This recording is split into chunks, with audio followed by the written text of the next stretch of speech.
कहते हैं कि आपके किचन में रखी हुई धनिया कितने कमाल की चीज है। ये कई भयंकर रोगों का इलाज करती है। धनिया सूखा वाला और ताजा वाला दोनों काम आते हैं।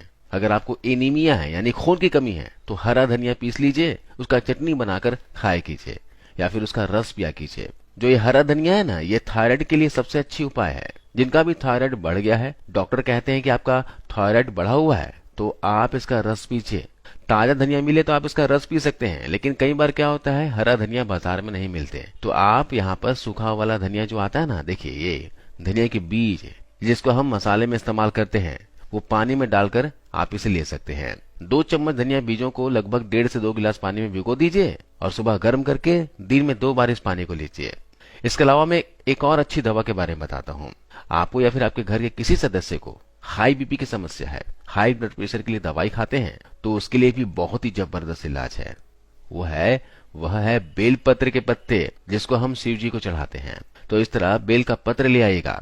आप बेलपत्र के 5 पत्ते ले लीजिए और इसे पत्थर में पीस लीजिए। इसकी चटनी बन जाएगी और इसको 1 गिलास पानी में घोल कर इतना गर्म करें कि पानी आधा हो जाए, फिर इसको ठंडा करके पिए। बेलपत्र के पत्ते का काढ़ा है ये। आपको हर रोज हर दिन पिएंगे तो हाई ब्लड प्रेशर सबसे जल्दी ठीक होता है। आपकी जो दवाई चल रही है, दवाई चलने दीजिए और साथ में इस बेलपत्र के काढ़े का सेवन कीजिए। आपकी दवाई छूट जाएगी। जो लोग 20-20 साल से हाई बीपी से परेशान हैं, उनको आप कहिएगा कि ये बेलपत्र के पत्ते का काढ़ा पिएं और प्राणायाम करें। 1.5 से 2 महीने में उनका हाई ब्लड प्रेशर बिल्कुल ठीक हो जाएगा। जो 20 साल से है ये बीमारी, वो बीमारी 1.5 से 2 महीने में ठीक हो जाएगी। इतना जबरदस्त है ये बेलपत्र। और बेलपत्र आप चबाकर भी खा लीजिए और ऊपर से गर्म पानी पी लीजिए, तो आपका शुगर कम कर देगा, मोटापा कम कर देगा, बीपी कम कर देगा, कोलेस्ट्रॉल कम कर देगा, ट्राइग्लिसराइड कम हो जाएंगे। इतनी बीमारी अकेले बेलपत्र से ठीक हो जाएगी। इसके अलावा बेलपत्र को आप धूप में सुखाकर उसको पीस करके पाउडर भी बनवाकर रख सकते हैं। ऐसा कोई शायद घर ना मिले जहां तुलसी ना हो। तुलसी 2 प्रकार की होती है। एक तुलसी ऐसी है जिसको हम लोग कहते हैं राम तुलसी, और एक है जिसको हम कहते हैं श्याम तुलसी। राम तुलसी का रंग हल्का हरा होता है, लाइट ग्रीन होता है, और जो श्याम तुलसी होती है उसका रंग बहुत गहरा होता है, डार्क ग्रीन होता है। कभी कभी वो दिखने में काली भी दिखाई देती है, इसलिए उसको श्याम तुलसी कहते हैं। और जो श्याम तुलसी होती है ना, इसी के औषधीय गुण हैं। राम तुलसी में ज्यादा औषधीय गुण नहीं होते हैं, तो घर में आपको लगानी है तो हमेशा सोच विचार कर श्याम तुलसी ही लगाइए। तुलसी की विशेषता यह है कि ये कभी भी लगाई जा सकती है। साल में किसी भी महीने में आप इसका रोपण कर सकते हैं। और दूसरी विशेषता यह है कि ये सभी समय मिलती है और कोई भी समय आप इसे गमले में लगा सकते हैं, घर में लगा सकते हैं। तो अब ये जो श्याम तुलसी है, इसके क्या क्या उपयोग आप कर सकते हैं, चलिए मैं आपको बताता हूँ। इसका सबसे बड़ा उपयोग है किसी भी तरह के बुखार को समाप्त करने में। किसी भी तरह का फीवर है, आपको वायरल फीवर है, बैक्टीरियल फीवर है, या फिर टाइफाइड का बुखार आ गया हो, या फिर सर्दी जुकाम की वजह से कोई बुखार आ गया है। कई बार ऐसा होता है कि शरीर से बहुत ज्यादा श्रम लिया गया हो, बहुत ज्यादा काम कर दिया गया हो, तो बुखार आ सकता है। तो किसी भी तरह के बुखार को तोड़ने में ये श्याम तुलसी का बहुत बड़ा योगदान है। इतना बड़ा योगदान है जो शायद किसी दूसरी चीज का नहीं है। तो आप इसको हमेशा घर में रखिए और किसी भी तरह का बुखार आए तो इसका भरपूर उपयोग कीजिए। इसका उपयोग करने का तरीका बहुत ही आसान है। श्याम तुलसी के 15-20 पत्ते तोड़ लीजिए और पत्ते को चटनी बनाकर उसका रस निकाल लीजिए और इस रस को गर्म कर दीजिए और इसमें थोड़ा सा गुड़ मिला दीजिए। अगर आप शहद खा सकते हैं तो थोड़ा सा शहद भी मिला सकते हैं और इस रस को शहद के साथ मिलाकर, नहीं तो गुड़ के साथ मिलाकर 1-1 चम्मच सुबह, दोपहर, शाम को लेंगे तो किसी भी तरह के बुखार को तोड़ सकते हैं। अंग्रेजी जो दवा आती है पैरासिटामोल, जो क्रोसिन हम लेकर आते हैं बुखार उतरने के लिए, वो जो काम करती है वही काम ये तुलसी करती है। बहुत ही अद्भुत है ये पत्ते। तो तुलसी का सबसे बड़ा उपयोग है किसी भी तरह के बुखार को तोड़ने में। अगर 104 डिग्री 105 डिग्री बुखार भी आ गया है तो तुलसी का काढ़ा बना लीजिए। बुखार तुरंत 105 से 102 और 101 पे आ जाएगा। काढ़ा कैसे बनाना है? काढ़ा बनाने के लिए 15 से 20 तुलसी के पत्ते तोड़कर पानी में डाल दीजिए। 1 कप पानी में खूब उबालिए। इस पानी को इतना उबालिए कि ये आधा रह जाए, यानी कि 1 कप पानी आधा हो जाए। फिर इस पानी में थोड़ा सा गुड़ मिला दीजिए और गुड़ मिलाकर पीने लायक जितना गर्म है उतना इसको बनाकर पी लीजिए। तो ये तुलसी का काढ़ा जो है, कितना भी खराब से खराब बुखार है तुरंत नीचे आ जाता है। बहुत ताकत है तुलसी में, इससे भयंकर से भयंकर बुखार भी उतर जाता है। इस तुलसी का दूसरा सबसे बड़ा उपयोग यानी सदुपयोग महिलाएं कर सकती है। अब देखिए, मासिक धर्म से जुड़ी एक बहुत ही खराब रोग है, इसमें तुलसी बहुत अच्छा उपयोग होता है। सफेद पानी की शिकायत, जी हाँ, जिससे हम सब लोग आजकल बहुत परेशान हैं। काफी महिलाओं को ये तकलीफ आजकल हो रही है। तो सफेद पानी की शिकायत जिनको भी है, जिसको लिकोरिया भी कहते हैं, जिसकी सबसे अच्छी औषधि है श्याम तुलसी। और इस श्याम तुलसी का भरपूर उपयोग कीजिए और आज से इस बीमारी से बिल्कुल आसानी से निजात मिल जाएगी। तो इसको लेना कैसे है?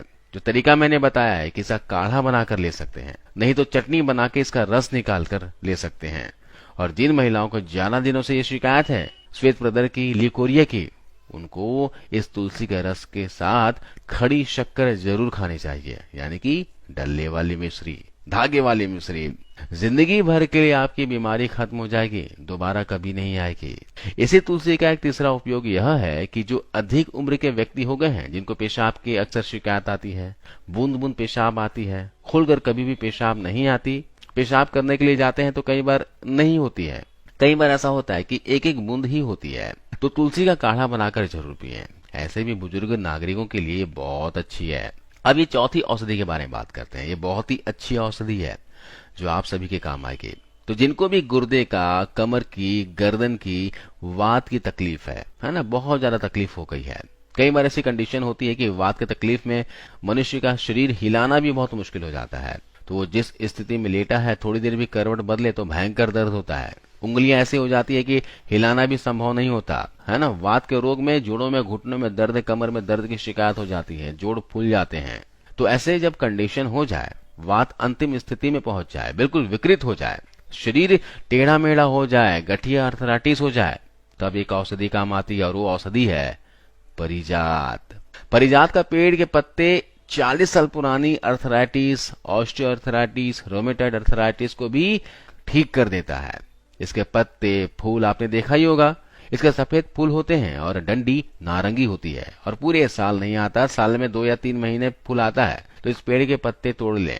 और जिनको भी पुरानी अर्थराइटिस है, गुर्दे की तकलीफ है ना, कितनी भी पुरानी हो, 10 या 20 साल पुरानी हो, 25 साल पुरानी हो, 40 साल पुरानी हो, ठीक नहीं होती और दवाई खाकर के आप शरीर की कंडीशन को खराब कर चुके हैं, डॉक्टर ने भी मना कर दिया है, सबने मना कर दिया कि कुछ नहीं हो सकता, तो उनके लिए परिजात के पत्ते रामबाण काम करते हैं। दोस्तों, परिजात के पत्ते तोड़िए, 5 से 6 पत्ते तोड़ लीजिए और उसकी चटनी बनाइए और चटनी बना के 1 गिलास पानी में डाल दीजिए और पानी को खूब उबालिए।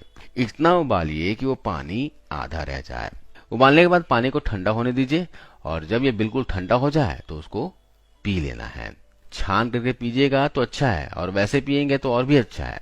वो पत्ते पेट में अगर जाएंगे तो बहुत ही अच्छा काम करेंगे। इसको सुबह सुबह खाली पेट पीना है। अगर आपने 4-5 दिन भी पी लिया तो खाट में पड़ा हुआ इंसान भी दौड़ने लगेगा। जी हाँ, 20-30 साल पुरानी अर्थराइटिस जो है, हाथ पैर नहीं हिलने देता था, वो बिल्कुल ठीक कर देगा और कितना भी भयंकर दर्द हो 7 दिन के अंदर बिल्कुल गायब करा देगा। बहुत ही जबरदस्त अद्भुत है ये औषधि। परिजात बहुत ही अद्भुत है हर उस पेशेंट के लिए जिनको अर्थराइटिस है, रोमेटॉइड अर्थराइटिस हो या फिर ऑस्टियो अर्थराइटिस हो, दोनों ही तरह के अर्थराइटिस के लिए बहुत ही ये जबरदस्त है। इसके अलावा बुखार की एक और अच्छी दवा है नीम की गिलोय। अब नीम के पेड़ पर एक बेल आती है, उसको हम गिलोय कहते हैं, अमृता कहते हैं। वैसे गिलोय नीम के अलावा और भी कई पेड़ों में इनकी बेलें चढ़ती है। तो नीम की जो गिलोय होती है ना, ये बुखार को उतारने की जबरदस्त दवा है। गिलोय का थोड़ा सा डंडी ले लीजिए, उसको पत्थर से कूट लीजिए और 1 गिलास पानी में उबाल दीजिए और उबालना इतना है कि पानी आधा हो जाए, फिर उसको पी लें। खराब से खराब बुखार में इसके परिणाम आते हैं। जो बुखार किसी भी दवा से ना उतरे वो नीम की गिलोय से 100% उतरेगा। बड़े बड़े एंटीबायोटिक जब फेल हो जाते हैं बुखार में तो ये नीम की गिलोय काम आती है और आप इसको याद रखना हमेशा।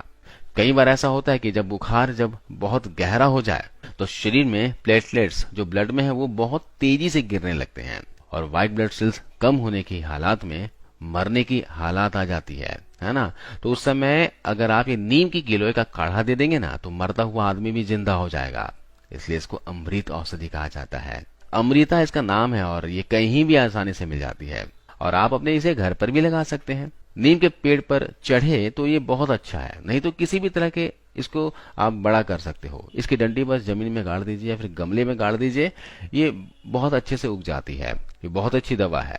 इसके अलावा एक और औषधि के बारे में बताता हूँ। जिनको भी जोड़ों में घुटनों में दर्द की शिकायत है, पुराने से पुराने जोड़ों में, घुटनों में दर्द है, गठिया, आर्थराइटिस है, कमर में दर्द है, हड्डियों से संबंधित कोई रोग है, शरीर में कैल्शियम की कमी हो गई है, तो ये जो चूना देख रहे हैं ना, पान में खाने वाला चूना, जी हाँ, इसका इस्तेमाल कीजिए। बहुत ही जबरदस्त काम करती है ये। शरीर में जो वात बढ़ी है इसको दूर करने का काम करेगी। इसके साथ साथ शरीर में जो कैल्शियम की कमी है ना, उसको ये पूरा करती है।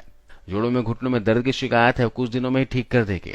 तो अगर आपकी उम्र 40 साल है या फिर इससे ज्यादा है तो रोजाना 1 ग्राम की मात्रा में चूना खाना शुरू कर दीजिए। और इसको ज्यादा दिनों तक नहीं लेना है, 15 दिनों तक लगातार लेना है। उसके बाद 15 दिनों का गैप देकर फिर से 15 दिनों तक लेना है। इस तरह आप इस चूने का इस्तेमाल कर सकते हैं। जोड़ों में, घुटनों में दर्द